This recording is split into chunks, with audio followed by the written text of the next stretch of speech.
Chers amis de Parcelle 365, bonsoir et merci de m'avoir choisi. Mais c'est pas un choix innocent.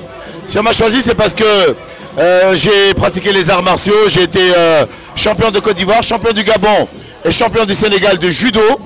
Et donc ceinture noire. Et le judo et la lutte ont beaucoup de points communs.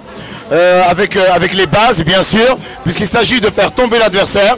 Et beaucoup d'éléments de judo ont été empruntés aujourd'hui pour rendre la lutte beaucoup plus attractive. À l'époque, on avait des combats qui pouvaient durer 15-20 minutes comme ça, sans qu'il y ait vraiment de combat, parce qu'il y avait la peur de perdre, bien sûr, et ça aboutissait très souvent sur des matchs nuls. Mais aujourd'hui, avec le règlement du judo, eh bien, on est obligé d'attaquer. Et c'est au nombre d'attaques aujourd'hui qu'on peut faire la différence. Ça rend la lutte beaucoup plus attractive, ça rend le combat beaucoup plus intéressant, parce que cette obligation d'attaquer va pousser les deux lutteurs à faire de leur mieux. Alors l'autre jour, on a eu Modulo et Lac de Guerre 2, évidemment. Tout le monde aurait aimé une victoire claire, une victoire nette avec une chute, mais sachez que le nombre d'attaques compte énormément. Lac de Guerre, en fait, si vraiment il pouvait, il allait attaquer. Il n'a pas fait assez d'attaques. Quand on n'attaque pas, ça veut dire qu'il y a une peur quelque part.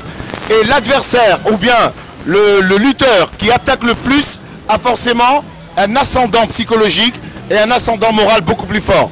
Et le sport a besoin d'un vainqueur. Le vainqueur, c'est Modulo, parce que sincèrement, par rapport au nombre d'attaques, il a mené le combat. C'est donc une victoire tout à fait méritée de Modulo, puisqu'il a fait beaucoup plus d'attaques que son adversaire. Je lui dis félicitations et je vous dis à très bientôt pour le prochain combat, Inch'Allah. Et n'oubliez pas, le judo et la lutte vont de pair. C'est un sport qui est noble. Et aujourd'hui, avec tous les amis de Parcelle 365 qui sont des spécialistes de la lutte, eh bien je partage quelques règlements et quelques notions de judo et de lutte. Ciao, ciao, à très bientôt.